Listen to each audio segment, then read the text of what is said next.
Baik, pada saat ini sangat bersyukur sekali kita kembali diingatkan bagaimana begitu besarnya kasih dan pengorbanan Tuhan Yesus bagi kita. Sebelum kita akan merenungkan firman Tuhan bersama-sama, mari kembali kita satu dalam doa. Tuhan Yesus, Bapa kami, terima kasih pada saat ini kami boleh berbagi ungkapan syukur, memuji kebesaran Tuhan. Masing-masing kami dengan nyanyian kami menyaksikan pengalaman hidup kami betapa Engkau sangat mengasihi kami dan rindu untuk menuntun kami lebih dekat lagi denganmu. Pada saat ini Tuhan, terima kasih untuk berkat yang telah tersedia, sudah tersedia firman-Mu bagi kami. Ketika kami akan membaca dan mendengarkan, biarlah Tuhan kami mohon pengampunan Tuhan, kami mohon anugerah kuasa Roh Kudus mengurapi kami, sehingga kami beroleh hikmat dan pengertian akan apa yang menjadi kehendak Tuhan, dan biarlah firman-Mu menuntun kami, meneguhkan kami, menghibur kami, menegur kami, dan tuntun kami ya Bapa untuk lebih dekat lagi dengan-Mu. Tolong kami ya Tuhan, agar kami beroleh pengertian, karena inilah kebutuhan terbesar kami. Berfirmanlah bagi kami ya Tuhan, hanya di dalam nama Tuhan Yesus kami memohon dan meminta. Amin. Baik, Bapak, Ibu, dan sahabat orang muda, saya mengundang di tempat kita masing-masing. Mari kita membuka Alkitab kita dalam Alkitab lewat kitab Yohanes, pasalnya yang ke-14. Yohanes pasalnya yang ke-14, kita boleh membuka di tempat kita masing-masing, dan kita masih ada dalam rangkaian Yesus nama di atas segala nama. Dan sekarang kita bersyukur bahwa kita semua sudah memasuki hari terakhir di bulan Maret. Mensyukuri semua kasih karunia dan juga pimpinan dan penyertaan Tuhan bagi kita. Rasa-rasanya saya baru menyapa Bapak, Ibu, juga sahabat orang muda di awal bulan Maret, dan sekarang sudah ada lagi di hari terakhir di bulan Maret ini. Waktu sangat cepat berlalu, namun kasih setia Tuhan selalu baru bagi kita setiap hari. Untuk itu, Bapak, Ibu, dan juga sahabat orang muda, dalam 1 tahun ini kita ada dalam rangkaian tema perenungan Yesus nama di atas segala nama. Kita diingatkan kembali bahwa kita ada dalam suatu lingkup peperangan, dan kita perlu untuk terus memandang pada teladan Kristus dan juga pada berseru pada nama Juru Selamat kita Tuhan Yesus. Pada saat ini kita diingatkan kembali bagaimana Juru Selamat dunia setelah ada dalam rangkaian 3 hari ini memperingati bagaimana pengorbanan Tuhan, perjalanan salib, kematian Tuhan, bahkan kebangkitan Tuhan Yesus, kita melihat ini ada dalam suatu rangkaian bagaimana perjalanan Juru Selamat dunia. Dan ayat tema kita di pagi ini terambil dari Yohanes 14 ayat yang kedua, yang berfirman, "Di rumah Bapakku banyak tempat tinggal. Jika tidak demikian, tentu aku mengatakannya kepadamu, sebab aku pergi ke situ untuk menyediakan tempat bagimu." Puji Tuhan Bapak Ibu dan sahabat orang muda, kalau kita lihat di Yohanes 14, di sana tema besarnya mengenai rumah Bapa. Dan inilah semua rangkaian dari pengorbanan Tuhan, kematian, dan juga saat ini Ia sedang menjadi imam besar bagi kita. Inilah yang Tuhan kehendaki. Tuhan tidak mau berpisah dengan kita. Ia mau terus-menerus berada bersama-sama dengan kita. Dan ini sangat luar biasa. Mari kita melihat lanjutan dari perenungan kita bersama di pagi ini. Yesus tinggal bersama dengan murid-muridnya 40 hari lamanya, yang memberikan kepada para murid sukacita dan kegembiraan dalam hati mereka, ketika Dia membuka kepada mereka dengan lebih jelas lagi akan kerajaan Allah itu. Dia menugaskan mereka untuk membawa kesaksian terhadap segala sesuatu yang telah mereka lihat dan mereka dengar akan penderitaan, kematian, dan kebangkitannya, di mana Dia telah mengadakan satu pengorbanan atas dosa, di mana setiap orang yang mau datang kepadanya akan memperoleh hidup. Dengan kelemah lembutan yang tulus ikhlas, Ia mengatakan kepada mereka bahwa mereka akan dianiaya dan mengalami kesusahan. Tetapi mereka akan memperoleh kelegaan bila terkenang akan pengalaman mereka dan mengingat perkataan yang telah diucapkannya kepada mereka. Ia mengatakan kepada mereka bahwa ia telah mengalahkan pencobaan setan dan meraih kemenangan melalui kesusahan dan penderitaan. Setan tidak lagi berkuasa atas dia, tetapi akan membawa pencobaan-pencobaannya supaya lebih langsung diarahkan kepada mereka dan kepada mereka yang percaya akan namanya. Tetapi mereka dapat memperoleh kemenangan sebagaimana ia telah menang. Yesus melengkapi murid-muridnya dengan kuasa untuk mengadakan mujizat dan mengatakan pada mereka bahwa walaupun mereka akan dianiaya oleh orang-orang jahat dari waktu ke waktu, ia akan mengirim malaikatnya untuk melepaskan mereka. Nyawa mereka tidak dapat diambil sebelum pekerjaan mereka itu diselesaikan. Lalu, mungkin mereka akan dituntut untuk memeteraikan kesaksian yang mereka bawa dengan darah mereka. Para pengikutnya yang rindu dengan senang mendengar dan pengajarannya, dengan rindu menikmati setiap perkataan yang jatuh dari bibirnya yang kudus, kini mereka mengetahui dengan pasti bahwa ia adalah juru selamat dunia.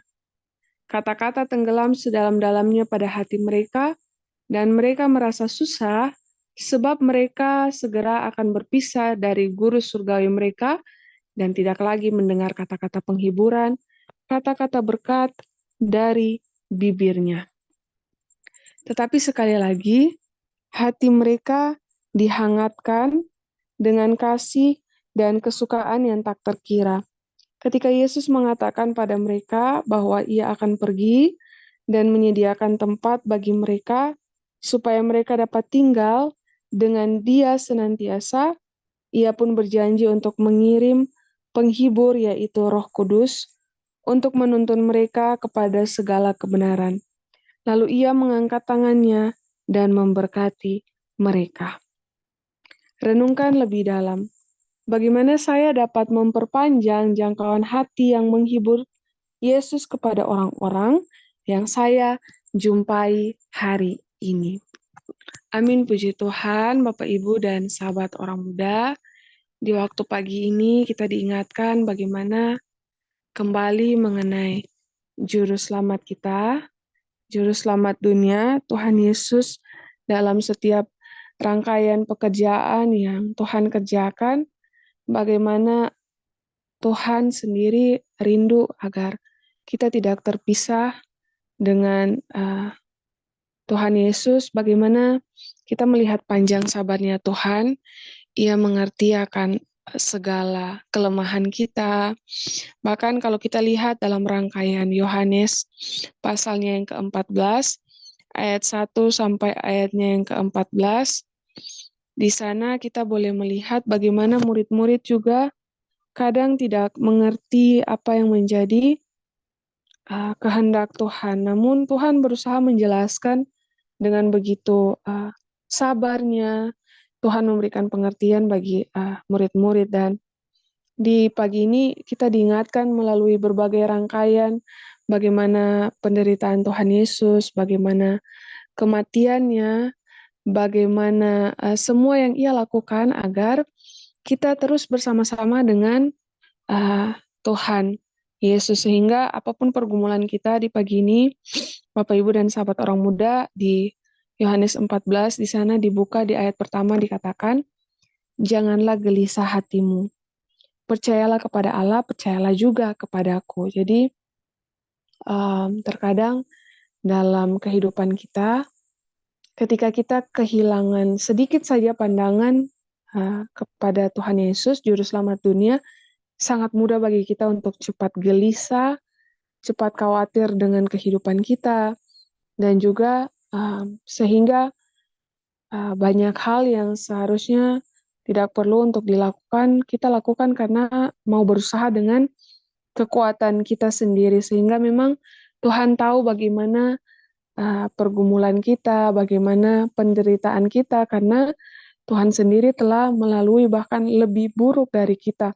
Sehingga dia mengingatkan kita lagi kembali di waktu pagi, di waktu saat ini bahwa janganlah gelisah hatimu, karena di dunia yang sekarang ini ada begitu banyak kegelisahan di sekeliling kita, terutama kehidupan kita yang sementara ini.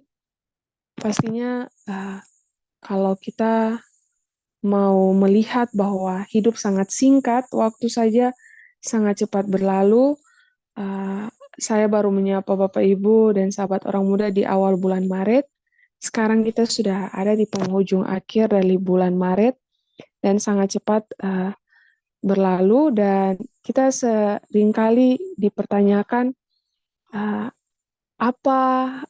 bagaimana kehidupan kita setelah kematian, setelah ini apakah ada kehidupan yang lanjut, atau juga banyak pertanyaan-pertanyaan. Dan di pagi ini kita diberikan pengharapan, kita punya Tuhan yang sangat jelas, yang bukan hanya hadir ke dunia ini untuk menuntun kita, memberikan teladan, mengorbankan semuanya bagi kita. Bahkan ketika kita setiap pagi terus mengikuti Tuhan, terus ada dalam perenungan, waktu petang juga kita ada dalam persekutuan dengan Tuhan, kita terus menerus bersekutu dengan Tuhan.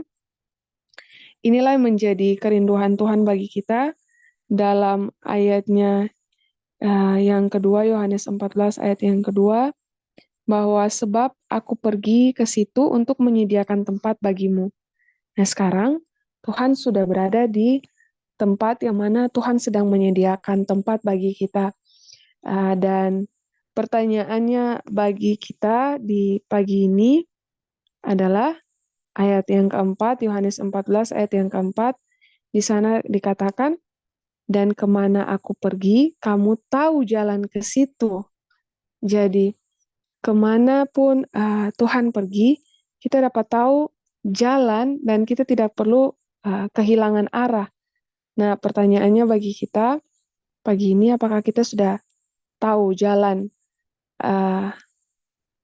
di mana Tuhan berada atau tidak? Nah, bersyukur kita ada firman Tuhan yang selalu mengingatkan kita di pagi ini bagaimana Tuhan rindu untuk menuntun kita, dan memang perenungan pagi ini menyaksikan bahwa ada penderitaan, kesaksian bahkan dari para martir, para murid-murid Tuhan di masa lalu. Kadang kita sekarang ini baru mengalami pergumulan sedikit saja, kita sudah merasa sangat berat, Tuhan sangat tidak mampu. Padahal kalau kita lihat kesaksian bahkan dari para martir yang memeteraikan kesaksian mereka dengan darah mereka, betapa mereka merasakan suatu kehormatan untuk terus berada di jalan Tuhan dan tidak melakukan dosa.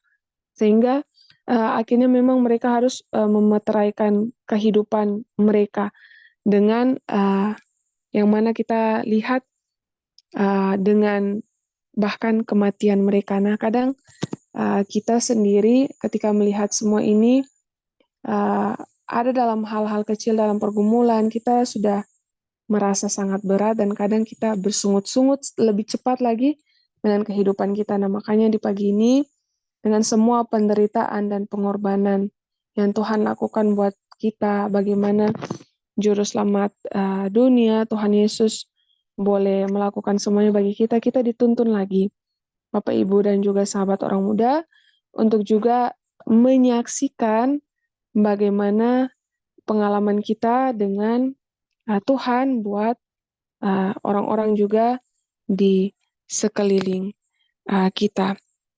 Dan di pagi ini juga kita kembali diingatkan bahwa ini kita kembali diingatkan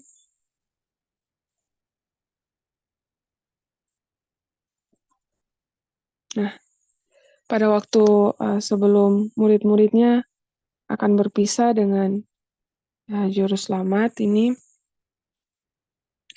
kata-kata Tuhan terkenang atau juga mereka ingat-ingat selalu. Di sini dikatakan bahwa kata-katanya tenggelam sedalam-dalamnya pada hati mereka dan mereka merasa susah sebab segera mereka akan berpisah dari guru surgawi mereka dan tidak lagi mendengar kata-kata penghiburan, kata-kata berkat dari bibirnya. Nah, setiap hari, apakah saya juga Bapak Ibu dan bahkan sahabat orang muda, apakah kita merasa susah? Apa sih yang menjadi kesusahan kita setiap hari? Apakah mungkin kehidupan kita sehari-hari, kebutuhan kita, makanan kita, pakaian kita, apa yang harus kita kerjakan, pekerjaan kita, atau yang lain-lain, atau banyak hal yang lain yang menjadi kesusahan kita? Kita lihat apakah benar-benar itu menjadi kesusahan kita. Sebenarnya harusnya menjadi kesusahan kita yang terbesar seperti murid-murid adalah ketika kita akan terpisah dengan juru selamat kita. Nah, ketika kita bersama dengan juru selamat, segala sesuatu yang menjadi kesusahan kita seperti hal-hal jasmani yang kita butuhkan, semuanya kita punya juru selamat yang bahkan sudah mengorbankan dirinya. Bagaimana ia tidak tahu dengan kebutuhan jasmani kita. Bahkan dia sudah menyerahkan seluruh kehidupannya buat kita. Mengapa kita masih ragu-ragu? Yang menjadi hal yang harusnya menjadi suatu kesusahan kita adalah kita sudah melihat Tuhan selalu rindu bersama-sama dengan kita. Yang menjadi masalah, kitalah yang terkadang melepaskan genggaman Tuhan dan berlari meninggalkan Tuhan.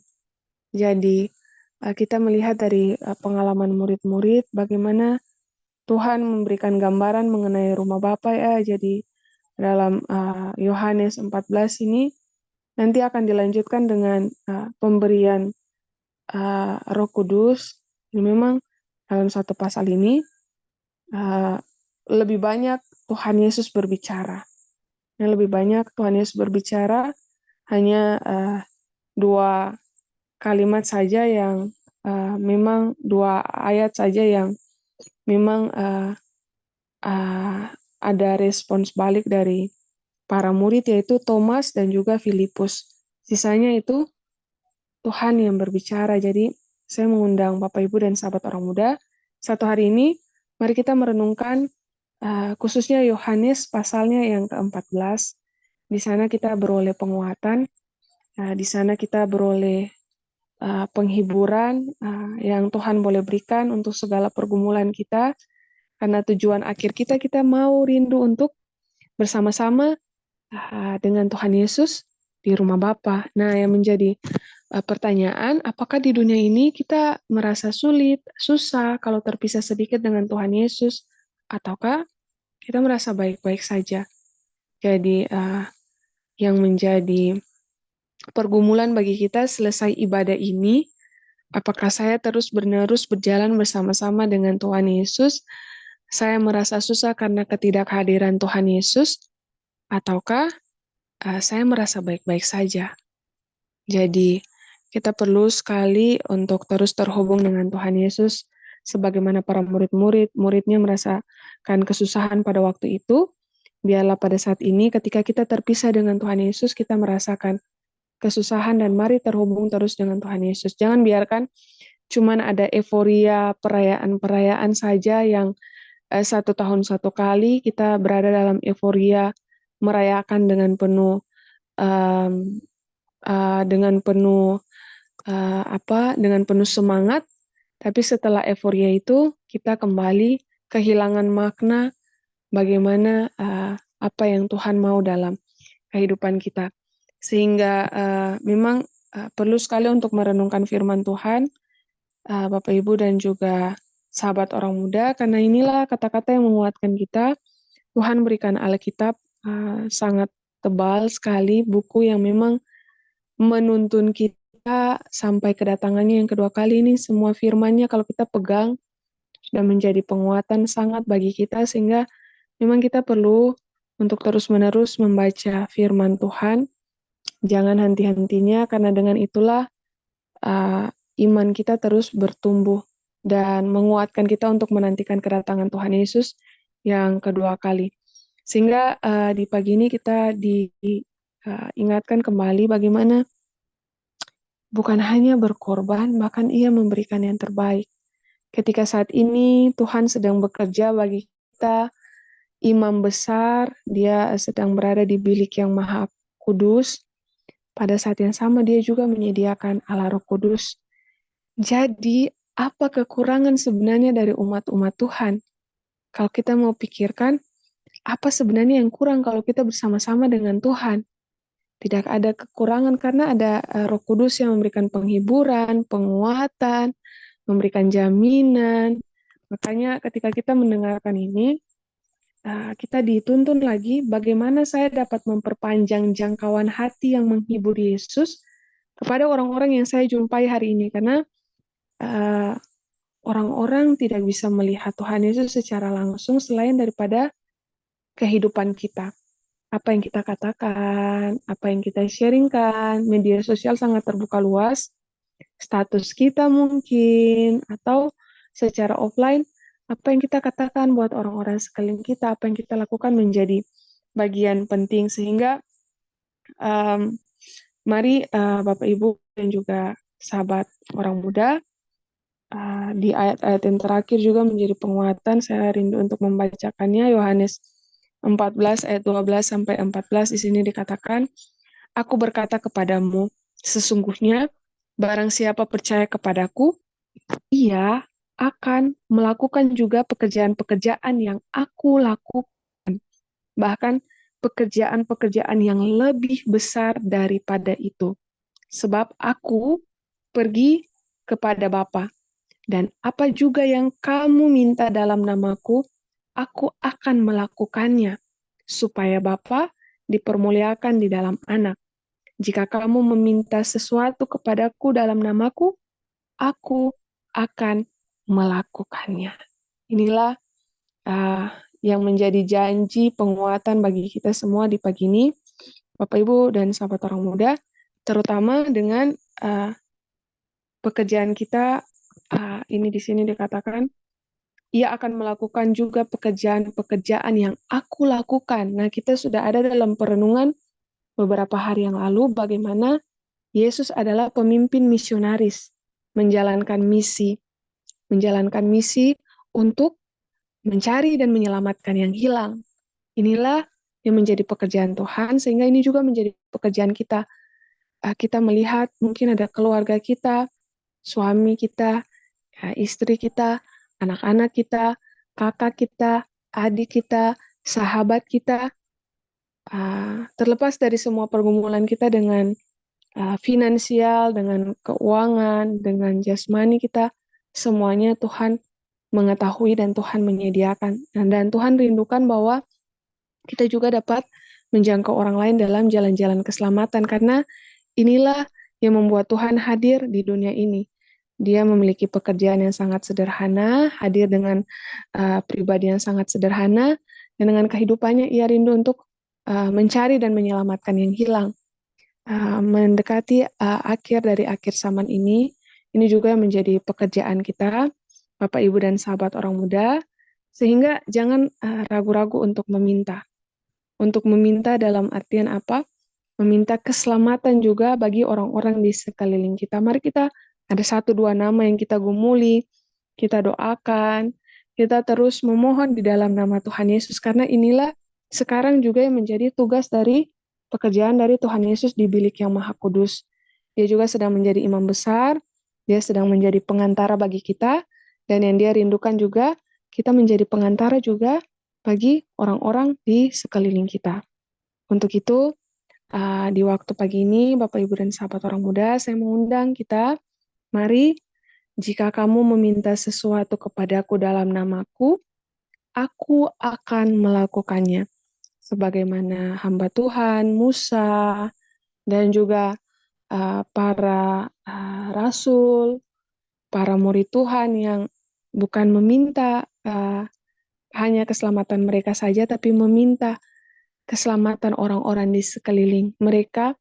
Mari juga kita bersama-sama berseru kepada Tuhan, meminta kepada Tuhan, Tuhan, ada orang tua saya yang saya mau juga Tuhan selamatkan, karena surga terlalu luas untuk kita sendirian. Surga terlalu besar bagi kita sendirian. Tuhan rindu lewat kehidupan kita juga boleh menjangkau lebih banyak orang untuk juga bersama-sama dengan Tuhan Yesus. Dimulai dari apa, Bapak, Ibu, dan sahabat orang muda? Lingkungan kecil, keluarga kita, sahabat-sahabat kita, dan Tuhan akan menuntun kita juga untuk kemana kita melangkah, kemana kita akan menyapa, hanya untuk satu, mencari dan menyelamatkan yang hilang. Inilah tugas dari Juru Selamat dunia. Sehingga mari bersama-sama di waktu pagi ini, lewat rangkaian memperingati pengorbanan Tuhan, kematiannya, bahkan kebangkitannya, mari kita menghargai semua jasa-jasa Tuhan, dan mari apa yang harus kita lakukan setelah kita menghargai semua itu, apa yang harus kita lakukan? Mari kita juga melakukan pekerjaan-pekerjaan yang Tuhan lakukan. Dan juga kita tidak mampu, tapi mari kita memohon dan meminta di dalam nama Tuhan Yesus, sehingga Ia yang akan memberikan bagi kita penghibur, penguat, dan juga semua penjamin buat kita melakukan setiap pekerjaan yang Ia juga lakukan. Mari dalam satu hari ini, Bapak, Ibu, dan sahabat orang muda, renungkanlah Yohanes 14.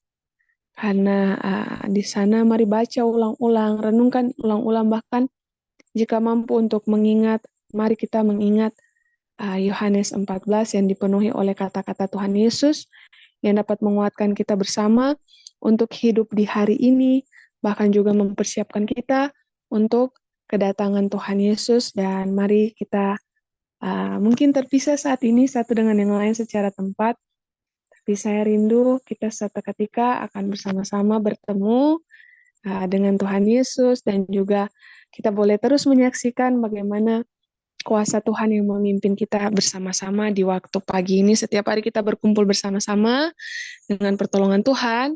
Saya rindu agar nantinya kita juga boleh bertemu muka dengan muka langsung bersama-sama dengan Juru Selamat kita. Dan mari mengundang lebih banyak lagi untuk dapat menikmati berkat-berkat yang telah kita nikmati bersama-sama di pagi ini. Tuhan Yesus memberikan kemampuan bagi kita semua.